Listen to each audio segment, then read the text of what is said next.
വിദ്യാർത്ഥികളെയാണ് car ഇടിച്ചത്. ആദ്യം ദൃശ്യങ്ങളിലേക്ക്. അവന്റെ ഒരു മെണപ്പും പോകും കണ്ടോ, എന്തൊരു കഴച്ച പോകുന്നതെന്ന്. കുഞ്ഞമ്മയുടെ വയനാടത്തിന് പോവാ അവൻ. ഞാനും വണ്ടി ഓടിക്കുന്നതൊക്കെ, എന്നാലും നമ്മൾ സീബ്ര ലൈനിൽ കൂടെ ആരും ക്രോസ് ചെയ്തിട്ടുണ്ടെന്നുണ്ടെങ്കിൽ ആ സ്ഥലത്തിൽ സ്ലോ ആകും. ഇവിടെ എന്നെങ്ങനെയാണെന്നറിയാം സിസ്റ്റം. ഇവിടെ വണ്ടി ഉണ്ടോ ഇല്ലയോ നോക്കിയിട്ട് വേണം നമ്മൾ സീബ്ര ലൈനിൽ ഇറങ്ങാൻ. അല്ലാതെ ആൾക്കാർക്ക് വേണ്ടി സീബ്ര ക്രോസിങ്ങിൻ്റെ അടുത്ത് ആരും വണ്ടി സ്ലോ ആക്കത്തൊന്നുമില്ല. കാരണം വണ്ടിക്കാർക്ക് അങ്ങ് കഴയ്ക്കുക ചിലർക്ക് കേട്ടോ, കഴച്ചേ പോകത്തുള്ളൂ. കഴപ്പ് മുറ്റി നിൽക്കുക, ആരുണ്ടോ ഇടിച്ചിടും. എന്നെ ഒരു ഇടിച്ച് കൊല്ലാൻ തുടങ്ങി എറണാകുളത്ത് വെച്ചിട്ട് കല്ലൂര്. ആൾക്കാർക്ക് ആരെക്കുറിച്ച് ശ്രദ്ധയില്ല. വണ്ടി എടുത്ത് കഴിഞ്ഞാൽ വഴി നിൽക്കുന്ന സാധനം കാണത്തില്ല, വഴി കൂടെ വന്ന് ജീവികളെ കാണത്തില്ല, മനുഷ്യനെ കാണത്തില്ല. മറ്റുള്ളവരപ്പോൾ റിഫ്ലക്റ്റീവ് ആയിട്ടുള്ള ഡ്രസ്സൊക്കെ ഇട്ടോ നടക്കേണ്ടി വരും, അല്ലെങ്കിൽ ഇമാർ കാണത്തില്ല.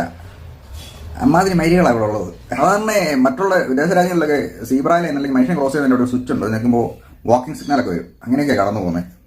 ഇവിടെ ഒരു ഉണ്ടേയില്ല. എന്നാൽ പിന്നെ വണ്ടി ഓടിക്കുന്ന